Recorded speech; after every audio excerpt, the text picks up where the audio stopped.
Is validating your partner's feelings really that important? Howdy, Tyler. What's going on, Brannon? Um, not much. Just doing my thing.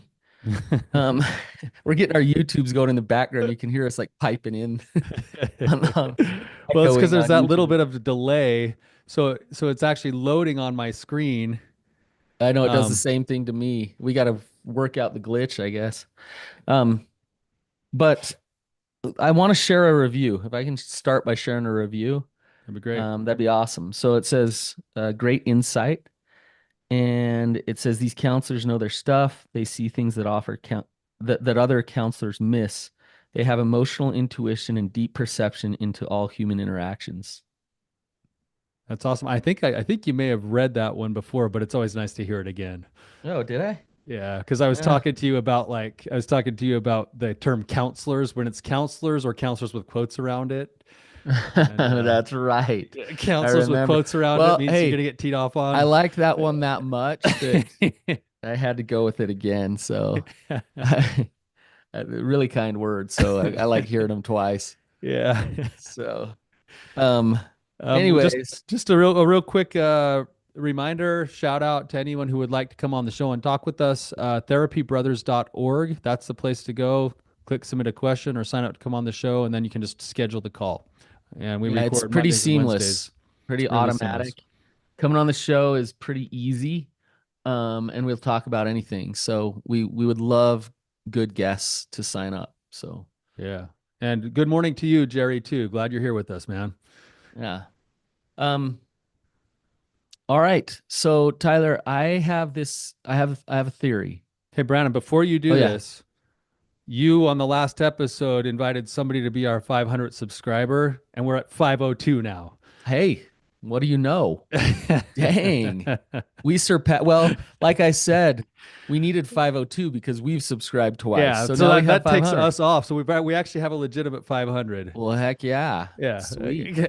you probably should Um, start like notching off all of our family and friends too. So we hey, probably still need a few more. let's hit 1,000 fast. Let's double this up. So Yeah. go over to YouTube, watch us on YouTube, comment, tell us good morning. We love having you live. So, um, all right, you ready for my theory? Yeah. All right, my theory is this. My theory is that um, we as human beings can alleviate most of our suffering through validation. So let me explain. If I start an argument with someone, or I have conflict, or there's discord, and that someone, before they fight back, before they argue back, they listen and they validate me, the conflict and the discord usually subsides. Not always, but usually.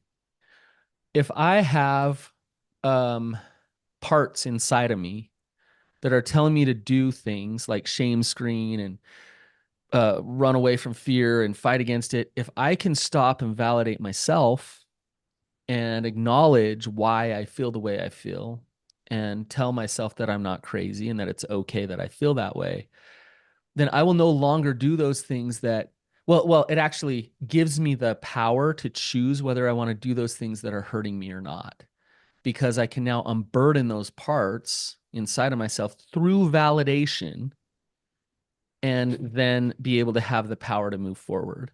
So, both in relationship and in relationship with self, validation is the key to stop and regain your power and then act effectively.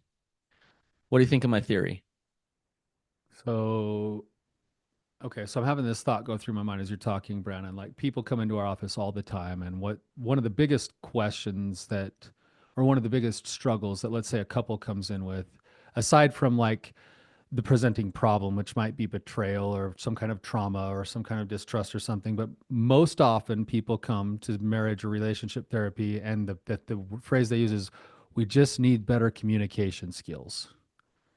Okay. And, and they come in thinking that communication skills are going to be things like I need to learn the right phrases to say, or I need to learn the right ways to I stick up for statements, not you myself. statements. I need to learn how to articulate myself more clearly.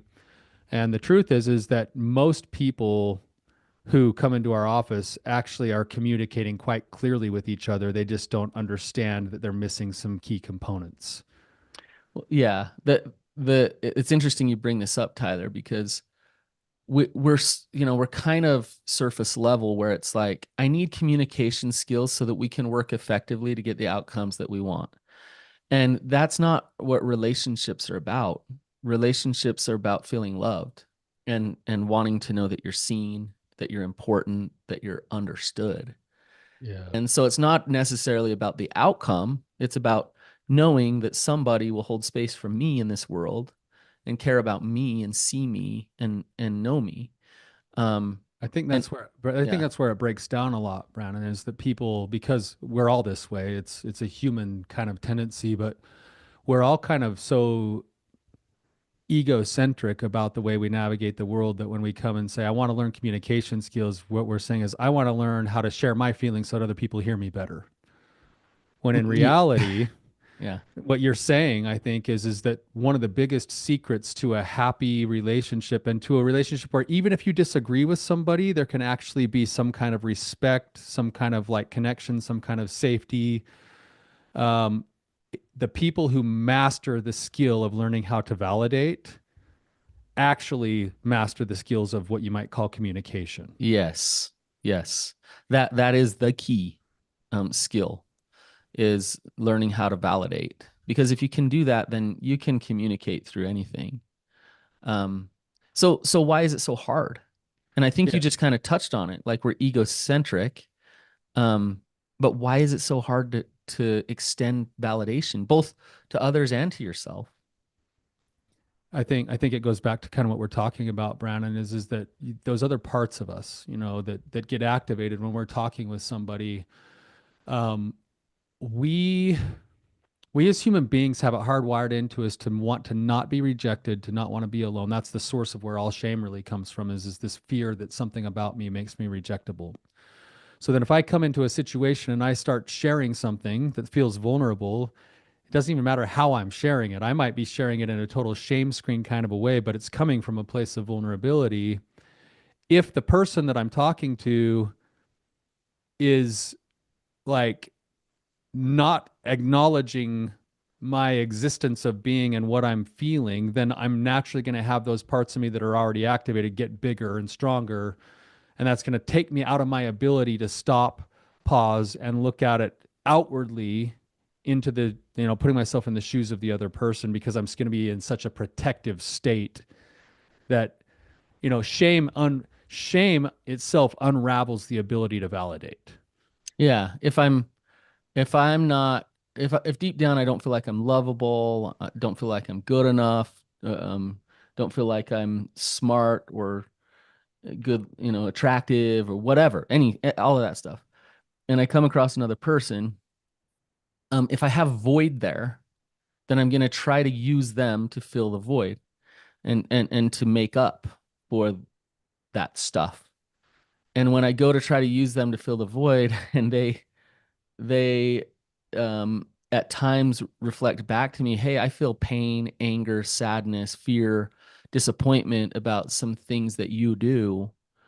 It triggers that shame, and then it leads to me. And this is what so many people, if they could understand this thing, in that moment, I have to disconnect from them to protect myself.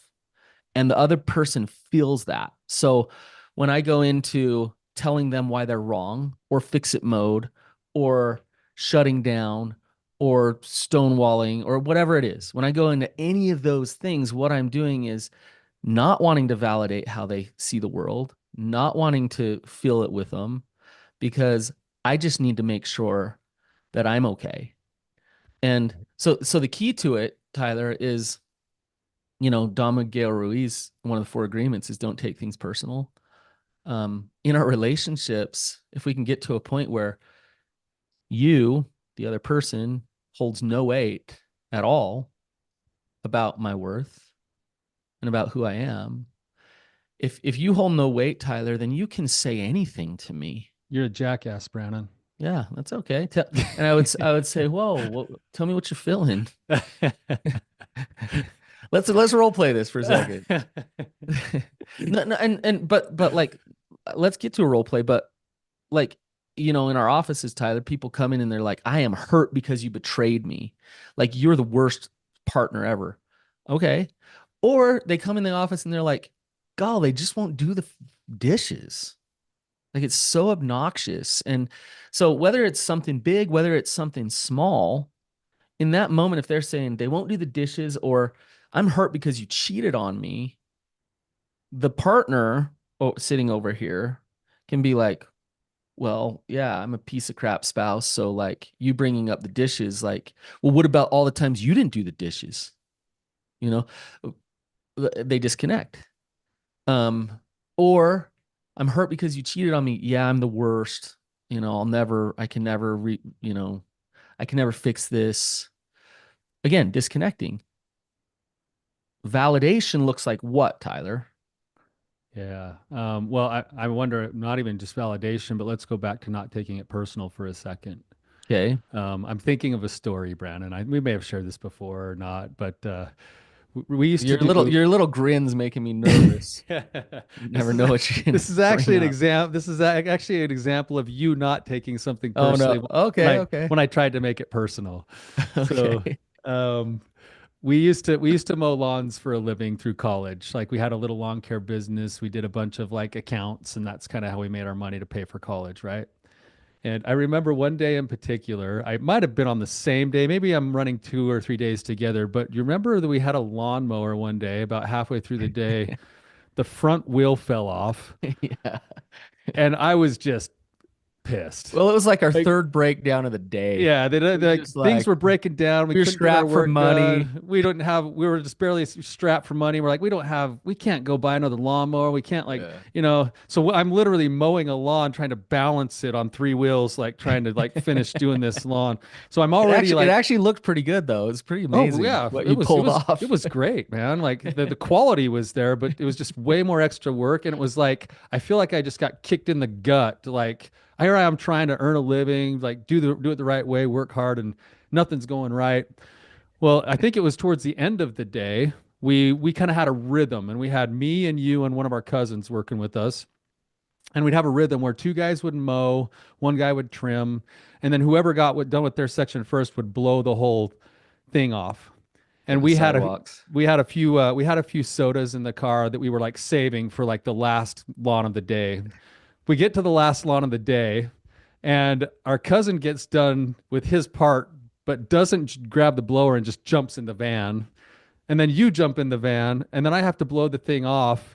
And while I'm blowing the thing off, you guys drank my last soda. Like you drank, and you were like laughing about it, thinking you're so funny. And and I get done, and I'm already just totally ticked off.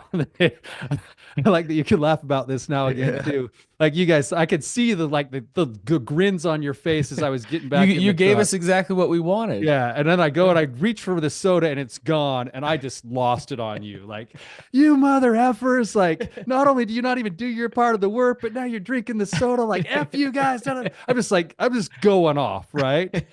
And if you were taking that personally, you would have been either like way, way defensive and been like, get off your high horse, or you would have been like, oh, I'm so sorry. I suck so bad. But instead, both of you guys just kind of like sat there with these smiles on your face, like just let him go till the steam clears off, the steam cleared off, and then we finally calmed down and was like, all right, let's go home. We'll try again tomorrow. I dropped you off at the next lawn, and then I went to the gas station and bought you a soda. I remember that you dropped me off at the next one and And I was like, disappeared. And I'll be right back. And I I went and was got you a I was soda. pissed at you too because you left me to do that lawn by myself, and then you came back with the soda, like some like token of like peace or something. So, I remember um, it was root beer. it was. I think it was Shasta root beer. So. Um, But the key here is like you didn't take that personally. Now we can. That was a big detour. I just had to get that story out of my head. Um, but but coming back now to like that this principle of like validation, why it's so important is that, you know, I think sometimes if we were to pause and look at like, why do we communicate with other people? Most of us have the same goal, and the same goal is to be seen and known and valued. And when we take whatever is coming to us and we go into ourselves and then let those parts of us start to defend ourselves, our responses naturally invite more of what we don't want. Whereas Yes. if we were able to pause and go, okay, I need to really be curious with what this person's saying. I need to not take it personally. I really need to try to show that I understand them. In some ways, all of those three things that you can do are actually just helping you get more of what you want because you're more likely to have an engaged person coming back now that they've been understood, now that they've been seen, they want to engage with you and offer the same things back. This sounds great, Tyler. It's wonderful, but like it's not that easy. Um, if like if we were in a situation where or like especially with a marriage because there's so much at stake within marriage. And let's say your partner is saying you suck. You're the worst. You fail me. You don't give me what I want in life. It's miserable me being married to you. So I'm supposed to not take that personal. I'm supposed to like take a step back and be like, "Oh, okay. Like here's a root beer." Yeah. Yeah, well, I mean, it depends on what your overall goals are. So if the overall goal is actual connection, now this is the tricky part, is if my partner's saying all of those things to me, I don't necessarily agree with all of those things, but I can still respond back to my partner in a way that shows validation and understanding. If I can get connected to what the emotion and experience is of my partner rather than needing to agree with all of the Let's details of what say they let's said. say that they're off base. Let's say that like it's not reality. They're mad that you never do any housework and you spent the whole day yesterday doing housework. Um, are their feelings valid? Well, I think that's the key is that you don't. So, something that we were taught in graduate school that I think has been really valuable to me as a therapist, and it just drilled it into us over and over again when we're working with couples, is as a therapist, don't get sucked into the content and stay primarily focused on the process.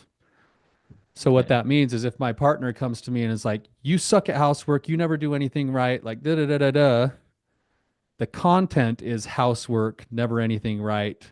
But the process is, hey, something about whatever's going on between us is really stirring up some feelings inside of you. Like the fact that you just said those things to me in the way that you said them tells me that there's some kind of emotional process going on in you. That I would be very careful to say it that way. I want to understand what you're going through. But I love what you're saying, Tyler, but don't say it like as a therapist, like almost robotic like that. Right? Like cuz what I mean, Tyler, what I mean is validation has to be heartfelt and it has to be sincere, right? So like if I were, let's say my wife were upset today and I was like, I can tell that you're feeling some feelings right now, and I would like to hear those feelings. Please share them with me.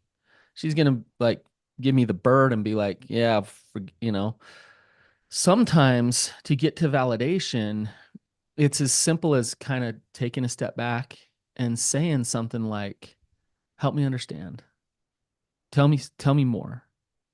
I can tell that you're upset and I want to know more. I want to know why. Yeah. But see, Right. you're ducking all the content to get there and you're saying, "Hey, I can see that you're upset. Like, help me understand that." Yeah, yeah. To your point there, like the Yeah. just like what you were saying, like we get so fixated. But the reason we fixate on the content is because the content is the thing that triggers the shame, and so that's why we get fixated on the content. And if you don't take it personal and you realize this is not about logic and reason, this is about emotion. And if it's about their emotion, and like the truth is it their emotion, their energy that they have about something is absolutely valid, even if it's off base, because it's real to them. It's valid to them. So it's valid. Yeah. So It's they could their be, experience. yeah, they could be extremely upset that the sky is, purple. And like you can stop and say, whoa, like help me understand. The content is the color of the sky. The emotion is they're extremely upset. We need to go after that emotion and we need to show them that we care about the way that they view the world, that we care Yeah. why they're having those emotions, not that they shouldn't have those emotions. You care about them as a person, you care about why they're having the emotions, and you care about showing that you want to understand. Or yes, that I have the energy and the love in my heart to care about you. And Yeah. so you And might, yeah. the truth is, Brandon, about that, like if you were to approach it with that piece, that's the piece that gets left out so often. The likelihood of then being able to continue the conversation with, you know what, I'm not sure that this topic is exactly accurate because I spent 12 hours cleaning the house yesterday. But that's not the issue. The issue is that you're feeling devalued or you're feeling unsupported or you're feeling this or this or this. And let's figure that one out. Let's forget about talking about the housework and let's talk about how we can show value to Yeah, one I mean, another. you're like done, like you're feeling depleted, and that's like, gal. And the validation piece, like you could kind of hear me getting there just by going like, gal, like that's tough. Yeah. Or I'd feel that way too if that's how, if that's what was going on for me, I right? think, Like, yeah, I think one of the places where people break down on validation a lot is they hear the word validation and they think validation is synonymous with agreeing. yeah, or placating. Yeah, and agreeing and placating are not actually what validation No, is. no, very different. You can totally disagree with somebody and still validate them. Yeah, yes. That and if you're placating them, then you're still in self-protection and they'll feel that from you. If you're actually validating them and caring about them, they'll feel that from you. And it's really cool, Tyler. I'm sure you've seen it quite a bit. I'm sure you've experienced it in your own life. When you get validated or when you give validation and there's that connection, that understanding that happens between two people, there's this sense of relief. There's this sense of like, oh, okay, like things are okay. Okay. You see me, you love me.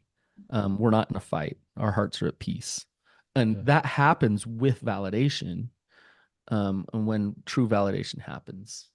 Yeah, where you can still and you can still end in a disagreement and still have that sort of element of like softening and peace and going, okay, like we are probably going to agree to disagree on this, but I feel understood. I feel seen. I think the sky's blue, you think the sky's purple, but you know now that I understand why you see the sky as purple and why that's disappointing or scary for you, right? Yeah. And I can still say to me it's blue. Yeah, it still looks blue to me, but looking at it from your perspective, I can see why it would look purple, Yeah. And why right? you have these feelings Yeah, around and that. it's okay that you have those feelings. Yeah. Um, Um we make it sound so easy, Tyler, in those moments. It's tough in those little moments in life. yeah, Um but one of the most important things we talk about betrayal trauma and betrayal all the time.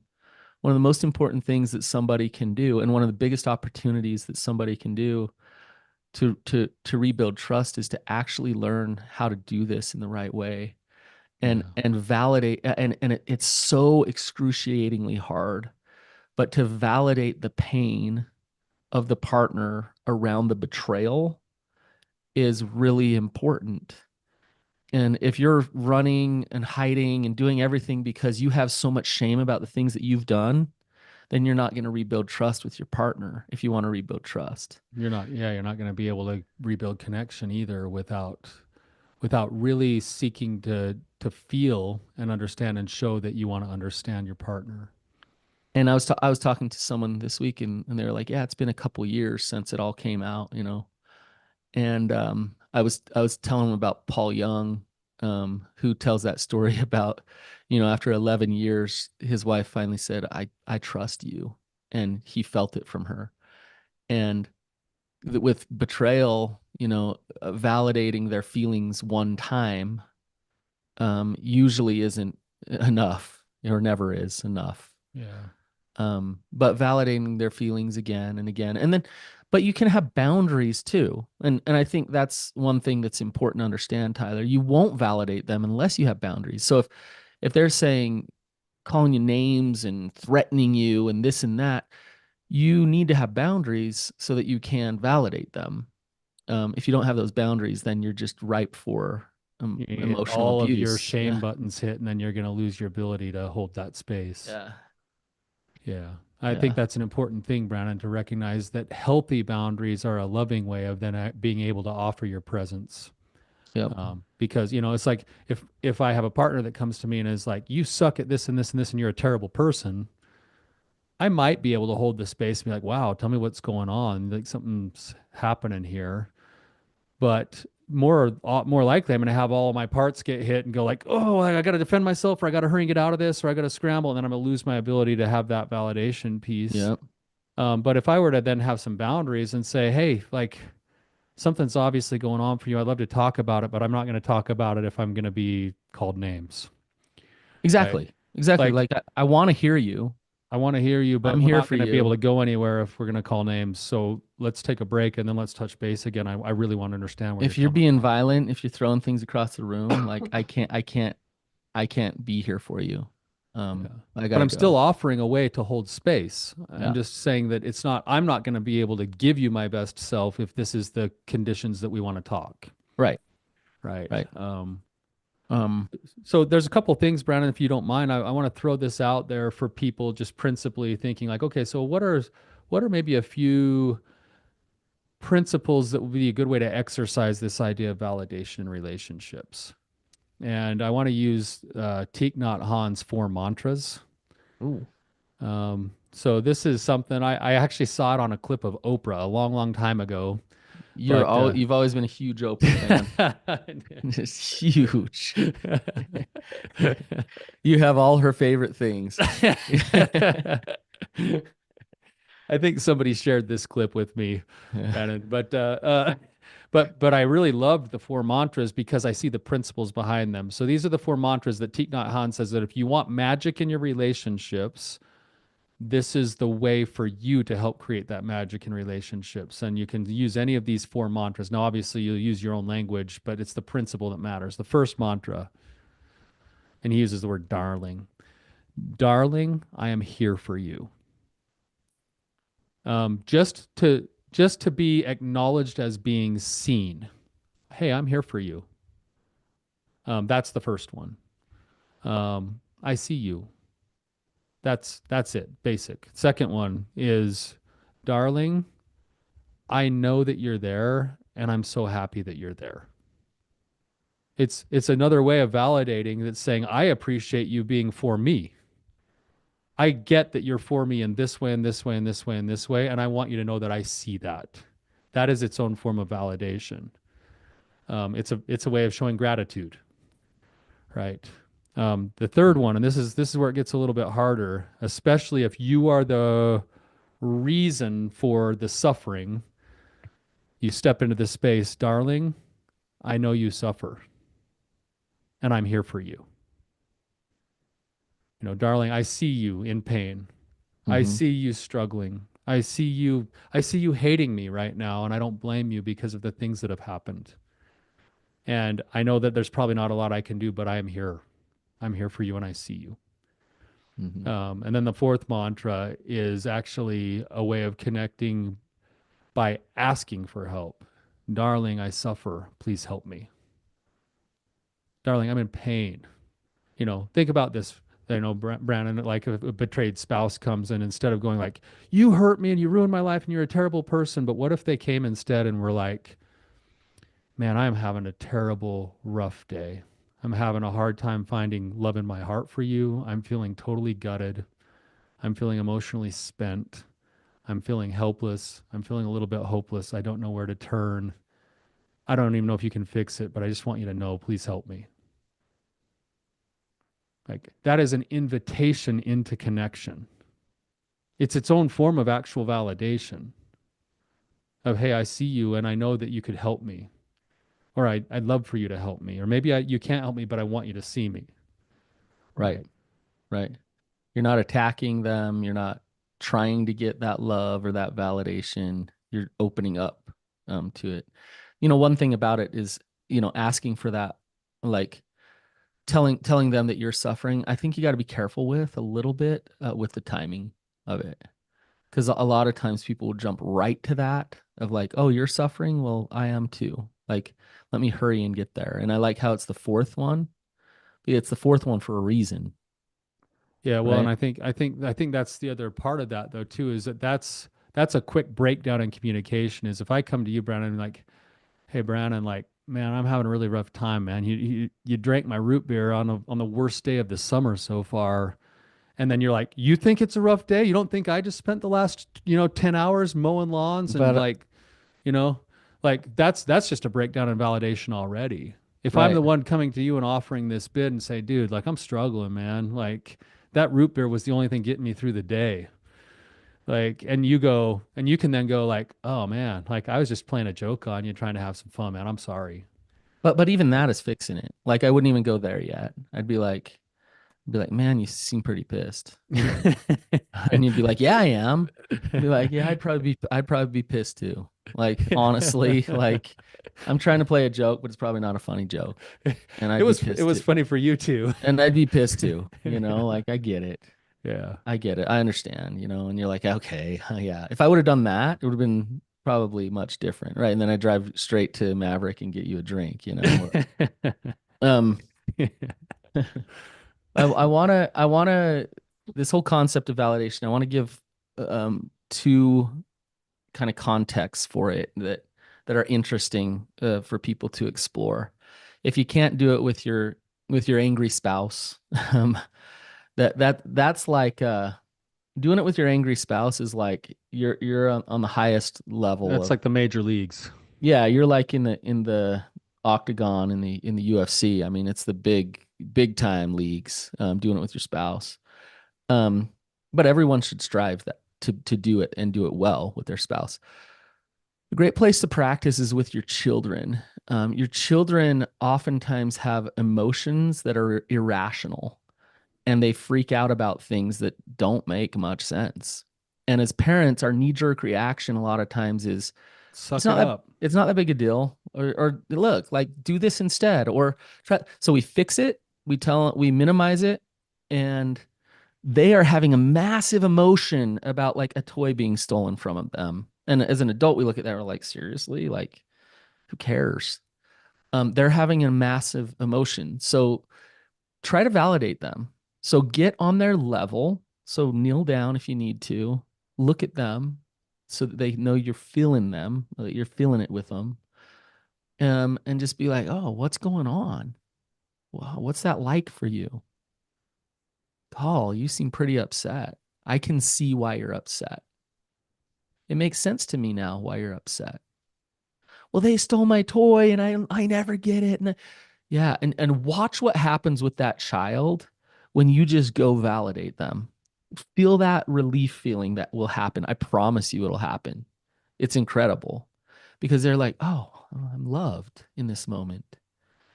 Now, we're not fixing it yet. We're not dealing with the other kid that stole the toy yet or whatever. We're just in this moment with them. And and let's say they hit the kid because they got their toy stolen. I'm not punishing yet. I'm not saying here's your consequence for hitting.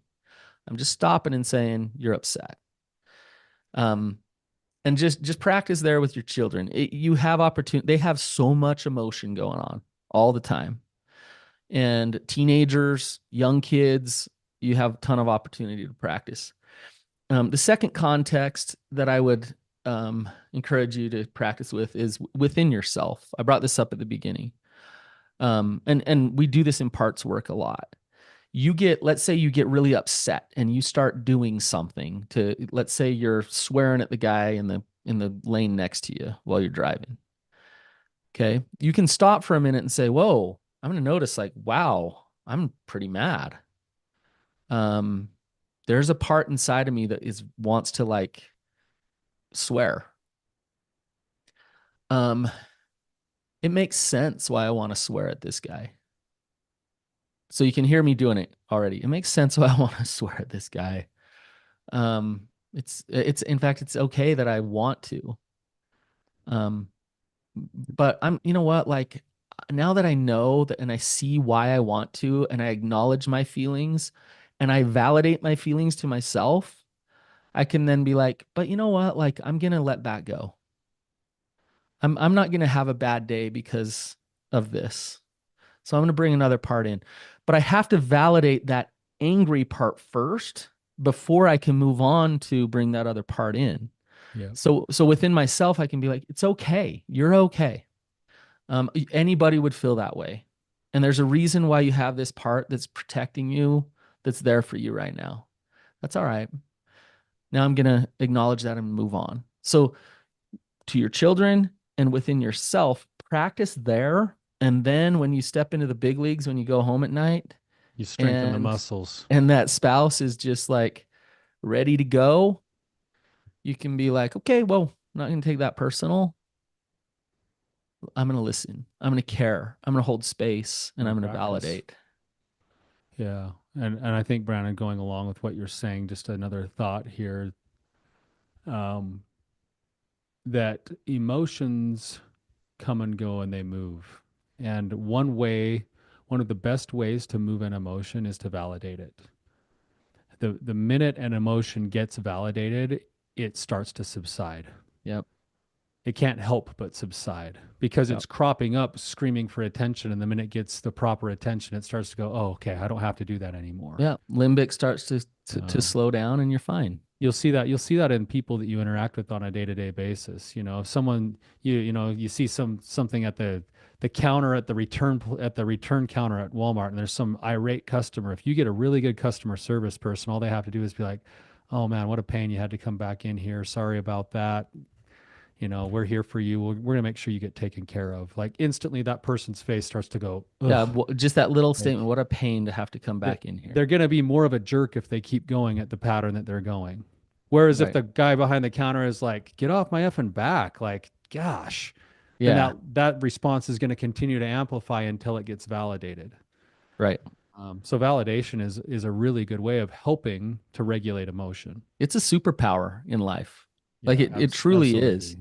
absolutely. Validation helps you create and choose and respond, not react, but it helps you create love. And that's the best thing about it. When you know how to do it, then you can create connection. Yep.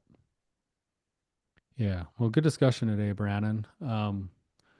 Love to hear people's thoughts on this. We could probably cover it. You know, I'm thinking of, we don't have time for it today, but I'm thinking of the 6 levels of validation from DBT.